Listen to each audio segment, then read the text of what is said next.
Hallelujah. Amen.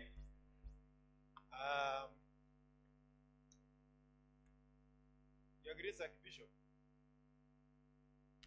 Lordship Bishop Jerunyaga, ambaye mnamuita emeritus na bandu.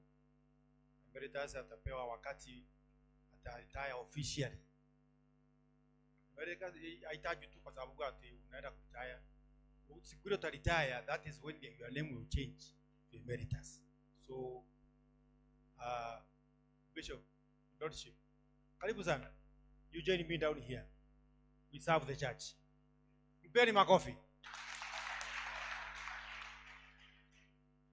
Mimi ni mwema, Mungu ameendelea kunilinda.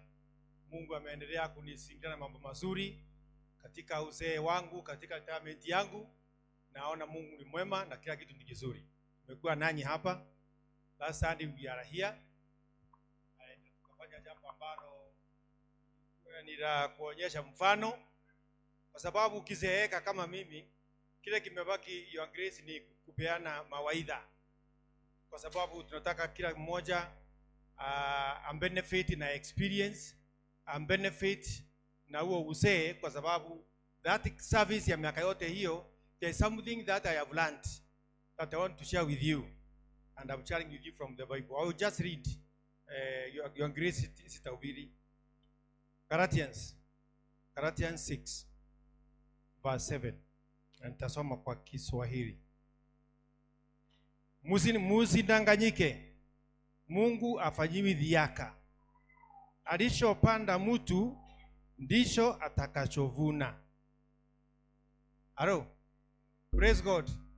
Sijui unapanda nini kwako nyumbani, katika jamii yako.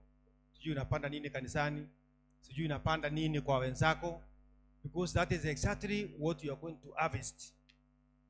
Apandaye katika tamaa ya kidunia atavuna umo uharibifu,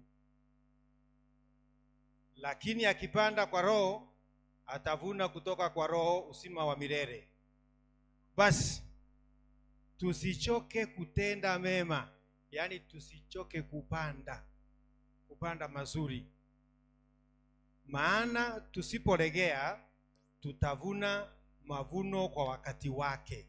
Wakati utafika ambapo utaangalia umepanda nini miaka yote hiyo, ama wakati wote huo umepanda nini, ndio sasa uweze kuvuna kutoka kwa watoto wako, kutoka kwa watu wako, kutoka kwa Mungu mwenyewe.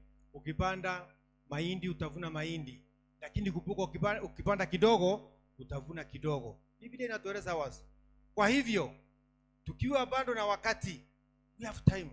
Tukiwa na wakati, kila wakati, yani opportunity ambayo tumepewa kama ya leo, na opportunity ambayo tunapewa kila wakati, opportunity ya kupanda, tupande mbegu, tuwatendee watu wote mema, na hasa ndugu wa imani yetu.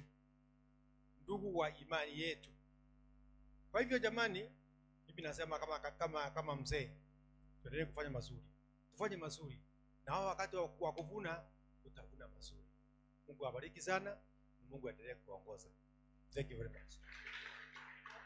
Thank you.